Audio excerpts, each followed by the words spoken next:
So I got into a conversation the other day. Um, Actually, I get into this conversation about every day. Somebody is playing victim, wanting to cry about something. Which which generation do you think cries victim more than the other generations? Probably millennials. Millennials. I don't know. To be completely honest, I don't think you can really break it up into any generation. Every single generation cries about something because I mean, zillennials, they all say how they can't find a job and this stuff. I mean, Gen X's cry about something. I Hmm. mean, boomers cry about something. But I'm hearing all these people cry about how bad it was and how horrible it was and how rough it was. And it's always somebody had it so bad, Yeah. and I'm just not getting it. It's just it is life really that bad for people? Well, I mean, is my mic on? Yeah. Okay. Uh, well, I think it just depends on the person because most people, I mean, somebody could stub their toe and that's the worst thing that's ever happened to them, but it's traumatic or something. I'm not saying that the people are that shallow, but or not shallow, victimizing of themselves. But I don't think everybody's perspective of what's really traumatizing is the same, but you've got people who've gone through really traumatic situations that don't whine and complain as much as somebody who hasn't really gone through that much as of anything. I mean, it's like I see these people that I just I have I admit I lack empathy for a lot of people that they'll sit there and go through a divorce and it's like the end of the world. I mean, I've seen people try to commit suicide because of a divorce, and that wasn't even their own divorce, Yeah. and I just don't understand it. Though, like, it's the end of the world, and it's just, I mean, the world has so much to offer. Everything has so many lessons in it. And people are just trying to play victim so much. I remember I was having this conversation with this woman. This was a couple of years ago. This beautiful, beautiful model. She was a model for Maxim magazine. She was a black model, and it was between me, her, and this other black gentleman. And she said to me, she said, "You just don't understand what it's like to go to school and feel like nobody wants you." She said that to me. Yeah. If And only she knew that's before the she said thing, that. is that people assume, based on what they see on how your life is, because they can only picture you based on what you look like and how you appear, Yeah. and they If you're think that not, that's what your life is. yeah, if you're not boo-hooing about something, even you've obviously never had anything bad happen. Exactly. People assume my life is just great because I don't sit there and carry my scars like the world is so horrible. Like, Yeah. I'm sitting there like, I've been trying to write a book about my life, but I keep starting over because I'm like, people aren't going to believe it. Yeah. It's just unreal. I finally had to get a ghostwriter, and she said that she had to start all over because she can't write it like a normal story, because she said it would be unbelievable. Yeah. Yeah, I mean, you've had a lot of things happen, so it It's like, before I was even 6 years old, I had to before I could even ride a bike, my stepfather, who was who by the way is was a church minister. You know, he went to church, and he was very big into the church. He was teaching me how to hunt people, or to be hunted. Yeah. He traded weapons with me, with a rifle, an air rifle. I mean, I believe it was probably just a 22, but and a slingshot. We would trade, and I was between 5.5, 6 years old, and we lived in an abandoned farmhouse, and we would hide somewhere between the farmhouse. I remember being in the hayloft that was infested by snakes. I mean, literally infested. I would constantly see these snakes just crawling all over the place. To this day, I have no fear of snakes because of it, because I realize that most of the time they leave you alone. And I remember him hit me with a slingshot in the ankle, and it hit me in the ankle. I was up in the hayloft, and so I reached up. Sorry, that's very redneck of me. I reached up, and I aimed, and I shot him, and I hit him because he jumped up and stuff, and I only have another flash memory of me running one time and him hitting me in the thigh, and I still have a scar in my thigh where he had hit me. Yeah, with the rifle. With the rifle, and there were memories I have of my childhood. I remember one time when we had a well that it had gone soured, and it was a little hole that only I could fit in, and they'd lowered me into this well, this dark well, to find what was in this well that was making the water. That was making the water sour, and I had to go into the well to dig out this dead animal, so the water wasn't soured anymore. This little 5.5, 6-year-old child. Yeah. And here are these people thinking that I had some type of privilege. Yeah. Because I'm not sitting there crying boo-hooing about it. Boo-hooing about it. Yeah. I mean, there's people who've been through traumatic events like you and like me, we truly don't let it show when we're having issues, or that we have issues with things, until we tell somebody else our story, or even a little bit of our story. Like, it just popped in my head about this, but like my sister, Cheyenne, and I joke about it, about there's that meme where it's like you're telling somebody about an event that happened in your childhood, and you're acting all fine, but in the next picture is like a person that's like shocked because they're like, they can't believe this happened, and you're just talking like it's normal.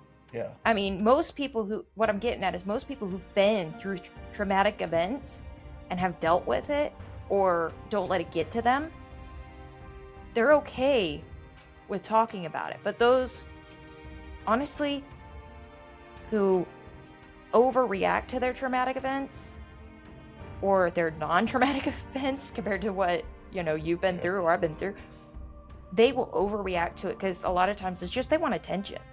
It could be just my personal thing and I'm saying there are some people who really do react to their traumatic events and have that. They're not looking for anything. What I'm saying is a lot of these, I think some people want somebody to respond to them. Yes. It's not that they're just needing attention. It's they want some help, and that's the only way they can get it. So it's not that it's poor me. It's just that they really want. It's kind of like that person that acts suicidal. They really are suicidal. It's just that they're acting that way because they want somebody to come and rescue. You knew what I was trying to say. Yeah. I'm just really bad with words on how to explain things. Like your childhood was a lot worse than mine. I mean, and everybody's childhood is very relative. Relative, yes. But your stepdad hunted you and taught you how to hunt a human. I mean, having to hide, track them, and shoot them.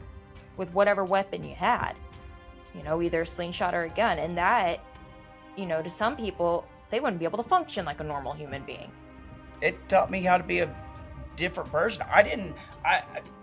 It's we just, like yesterday, we had to schedule my surgery. I have to have surgery for a deviated septum, and the doctor had asked me how it happened. Have you ever been punched have in you the ever face? been punched in the face? And he assumed because I was a police officer, and I said, actually, I'd never been punched in the face as an officer. I was like, I can remember that I'd only been punched in the face one time, and that was when I was 8 years old. My mother's step boyfriend, he tried punching my mother, and I got in front of him, and I wouldn't let him punch him. I took the punch, and he just looked at me, and I just said it very nonchalantly because I thought that's what you're supposed to do.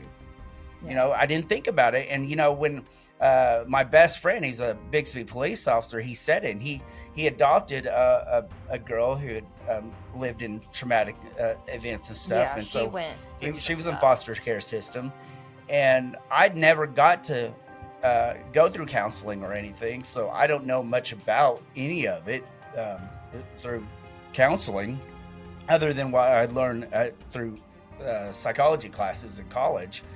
But he'd said that most kids that had gone through traumatic events don't know that it was that bad.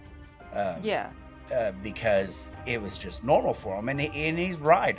We didn't know it was bad. Those that have never had a chance to know what a normal childhood is don't see their childhood as not normal. Yeah, I didn't realize. It's funny seeing a lot of people talk about Gen X, and of course I was Gen X.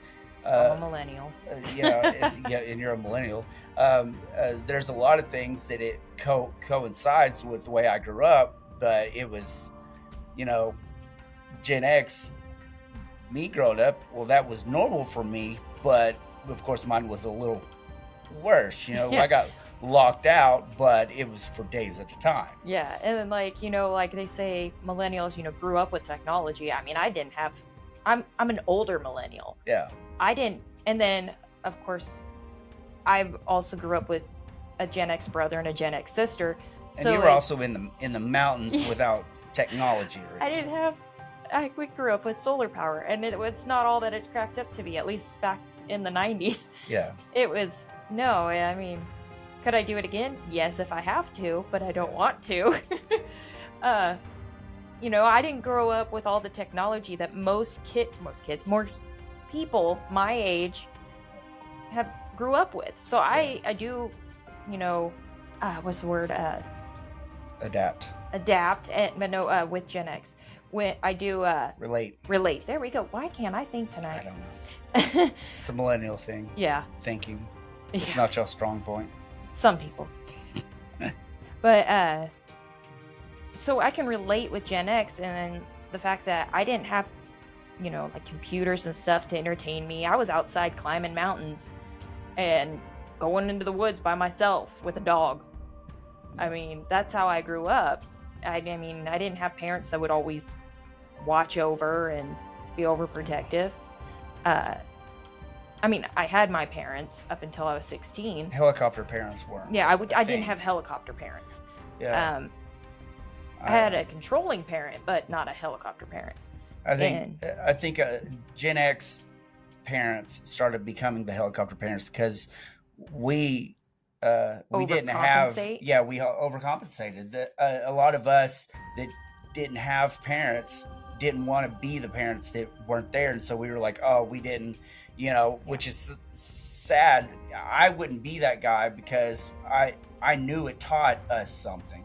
Yeah. So therefore, I allowed it teaching my daughter. I said, well, let her fall, let her hit her head. Yeah. But a lot of people weren't like that. But still, getting back to what we were talking about, the victim mentality. Yeah, sorry, I was going somewhere with what I was saying. I can't remember. Too far on a tangent. This victim mentality it's destroying everything. It's destroying a nation. People are crying and boohooing about everything, and it's not that they don't have a reason. it's just They have no coping it's mechanisms. yeah, they're destroying their own. They're taking their reason. Yes, you may have a reason to cry. It's like when my daughter hurts her head. Yes, she has a reason to cry, but that doesn't mean you should cry. And she doesn't cry until she has an audience. Yes, I mean that's typical. Yeah. And you could, the other day when she fell and, hurt herself, she jumps up, she's like, I'm fine. And then she takes one look in the mirror, and we're right there beside her, and she takes one look in the mirror and she starts bawling. I mean, I know she was looking for comfort, but she wasn't hurt. And that's the way a lot of people are. And the fact is that you've got to come up with the decision. Do you want the audience and the notoriety that yes, it's these other people's fault, you are a victim, or do you want to overcome it and make your life better? Yeah. Do you want people to agree that it's their fault, or do you want to actually make your life better? Because you can't have both. If you fall back on it's always somebody else's fault that your life is the way it is, you'll never move forward. No. I mean, I can blame my parents. I can blame my aunt and uncle. I can blame my family. You know, I can blame a lot of people for the things that happened in my life. But it's not going to make anything better. It's just going to give an excuse that I could be happy and justified for the reason my life is the way it is. But so what? Yeah, it doesn't do anything for you your mental state or you personally and helping you grow to be a better person. If you stick in that rut of poor pitiful me, this happened because of this, nothing changes. You're going to get stuck in that rut forever. But if you actually go, okay, let's find a way to work through this, letting go of the hatred or the guilt or whatever you want to call it, of whatever that person did or whatever you did, it's a step towards not being a victim anymore. And, like I see it as you can continue to let that person hurt you by keeping yourself a victim. Yeah. Or you can move on and just grow from it. And, you don't have to have a relationship with them, but, you can forgive them without having a relationship, or you can work. You don't technically have to forgive. You just let it go. Don't even think about it. Everything you do is a choice. It's simple as this. You can either become a victim once. You can become a victim every day for the rest of your life. Let it happen constantly, over and over. Be reminded constantly that this has happened and make it a nightmare constantly. Or you can make it you can be that victim one time, let it be a lesson, and let it help somebody else. Yeah. I truly believe, beyond a shadow of a doubt, that every single thing happens in our life for a reason.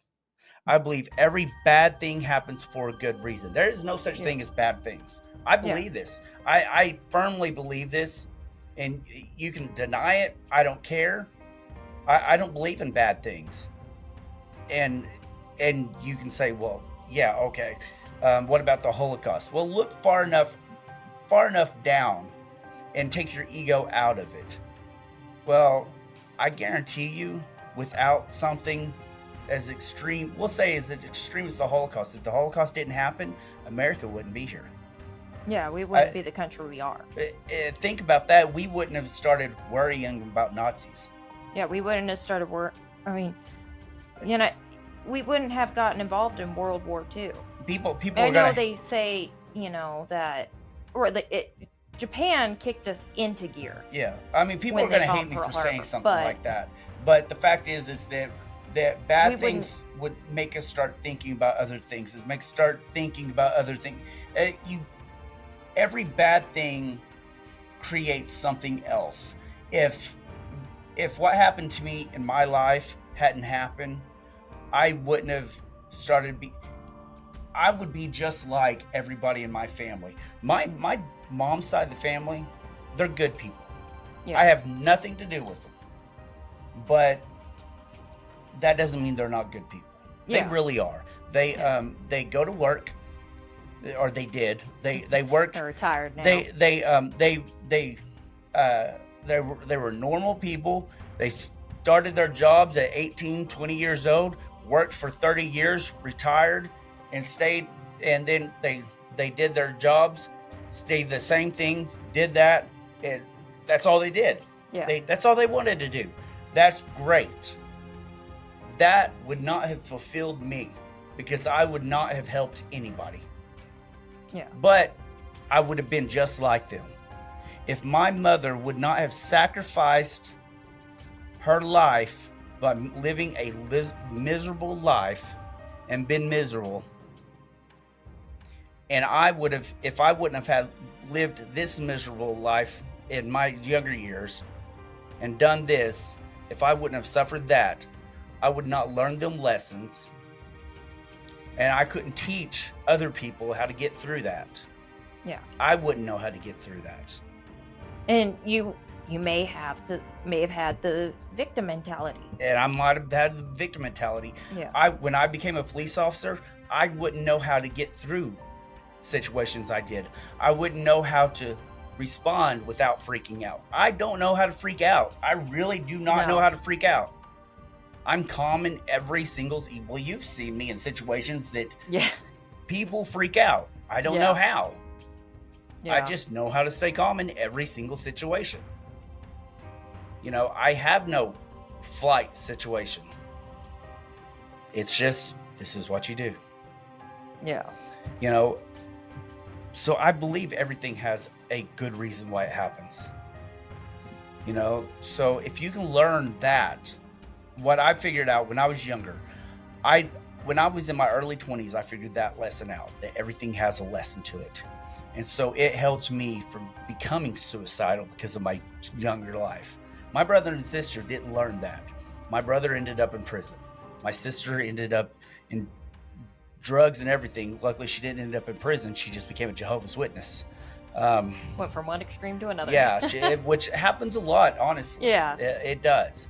And she ended up in the mental wards and stuff like that, and you know, living off the government. And I ended up trying to be a police officer and trying to do this and trying to do that, but I tried to learn from everything,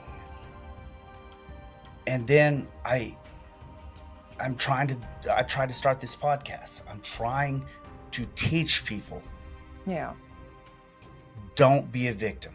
Yeah. Yeah. I mean, you know, and I don't have as much experience with trauma as you. I mean, mine is a little different, or a lot different, but you know, I can still relate to some people when it comes to theirs. You know, mine is a little, like I said, it's different, but finding my dad's dead body when I was 16 is a big one. You know, that used to bother me big time. I used to, you know, have a lot of hard time talking about it. I worked through it. And it's sad as it is, I didn't talk to my Aunt Heidi for a very long time after my dad died, because she had asked me at his funeral. I was 16, okay? She asked me at his funeral if there was a hole in his head. And so I didn't talk to my Aunt Heidi for a long time, but when I was younger, I didn't realize it was because my mother was telling everyone that my dad had had a stroke and died from a stroke. But the truth was, yes, he was having a stroke, but he shot himself while having that stroke. And so I was, you know, upset for a very long time. You also didn't realize that she was a habitual liar. Yeah, I was still, you know, under her thumb. And so it's what I'm trying to say is using your experience to help somebody else out or to talk to somebody else, you know, can help with your own issues that you're having, where you've been traumatized or had, where you're not using that to make yourself a victim.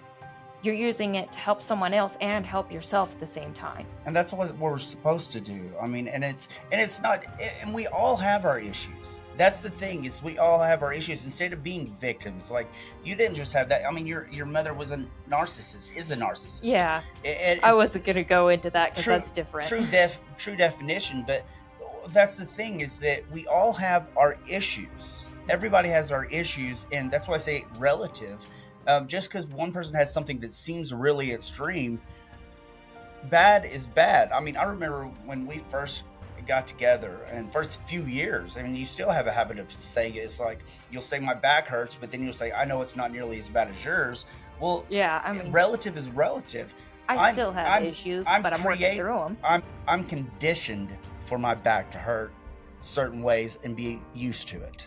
I'm conditioned for it. So it's not going to be as bad as you, so if you're not trained for pain, then it's going to hurt worse. It's going to bother you. So, you can't say, well, this person, they don't know what it's like. Well, you're right. They don't know what it's like. So it's going to be worse for them. Yeah, that's true. So you've got to, you've got to open up your heart and help people, and not be a victim, to everybody, and say, listen, my life is so horrible. My life is this. My life, just shut the hell up. Quit being that person. Quit. You're not helping anybody. All you're doing is making yourself look like a fool. Yeah. I mean, that's legitimately it. Yeah. It's just the whole thing. Like, here in Oklahoma, you hear it a lot. Honestly, you hear it more with out-of-staters than you do here. It's the Indian heritage stuff about how the colonizers took the land and stuff. I'm like, people have always taken land. Constantly. Yeah, it doesn't matter what color their skin was. Natives were taking natives' land constantly. Yeah. I'm like, which Indian tribe took which Indian tribe's land? I mean, it wasn't just like brown took brown. They weren't on the same team. Yeah. I mean, it's just that right there is racist in itself. Yeah. It's just it's you have to understand that we're all on the same team. We're all there to help each other. We're supposed to help each other. If we would just look at it like that we're all there to help each other, that we're not all victims, that we're all there to help each other and just say, hey, I'm hurting. How can you help me? Yeah. And your own stuff that you go through, yes, helping other people is going to make you 100% better right away, but it's going to help in the long run to make you better. Helping somebody else is going to help you. It may not be instant. Some people it may be instant. Some people it may take a little while. And I mean, to this day, I still have quirks and stuff from mine that I'm working through that drive you nuts, but I don't mean to do it. It's just Bennett was in my life for 23 years before I met you. I mean, I lived 23 years of my life that way. But what I'm getting at is, you can help other people and help yourself at the same time. And that's what you're supposed to do. You're supposed to be there for others and talk to others and love others. And, don't play the victim card all the time and look for help just for yourself. Help others to help yourself. Am I making sense? Yeah. I'm not sure I'm getting across right. Yeah. Instead of looking to be the victim, instead of looking to say, my team wins because this team is holding us down. Instead of doing that, say, hey, how do we all win? How do we make it where I can get ahead? How do we find the source of the problem, and how do we make this get better? If we can't fix the source of the problem, how do we just make it where the problem goes away? Yeah. You know, we just want to make this better. How do we do that? Because sometimes that's all it is like, we can't make the source of the problem go away because we can't make your childhood go away. Yeah. That what was. You And can't change what happened, but you can change the way it You know. affects you and how it affects others Yeah. in your life. Yeah, we can't change your childhood. That sucked. Yeah. But that it wasn't because of somebody else. So quit blaming that somebody else. I mean, somebody else may have had something to do with how it was, but Yeah. quit But it wasn't putting that it all person. on them that's holding It on was to it. it was that person. Yeah. So quit blaming them, for that person's Yeah. fault. It's you got to just start taking accountability and giving the responsibility to the right people, and not making it a race thing, not making it a religion thing, not making people are always trying to put it on some group. And I've never, rarely is it a group's fault, but people like to blame it on groups. And this group mentality is just all bullshit. Yeah. It's just Pitting it's just ridiculous. pitting one group against another, all it does is divide people even more. That's why I'm like, listen, I believe in God. And I believe in helping people. I believe in loving people. You can judge me for whatever you want. I don't care. It's not going to hurt my feelings if you say that I'm retarded. It's not going to hurt my feelings if you say I shouldn't use the word retarded. It's not going to hurt my feelings if you judge me for saying any words. I don't care. You can say that I'm anything actually about me. I can use the words against you. I'm like, hey, I'm autistic. So you can say, I'm like, hey, you're judging me because I'm autistic. So there. Yeah. I'm like, everybody wants to get offended again from everything. I can use the words against you. Yeah. Stop. Quit being oversensitive.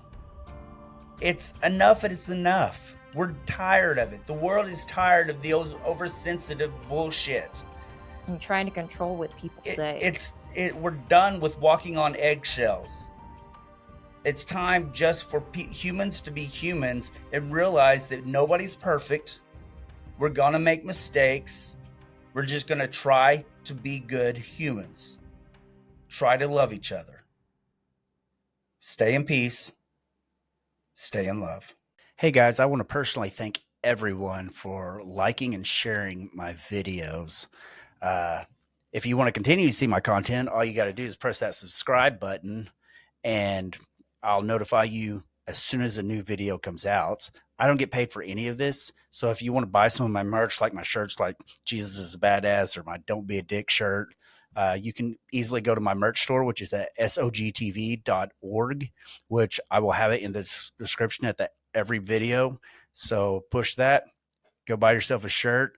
I appreciate it. Have a blessed day, and I will see you at the next episode. Thank you.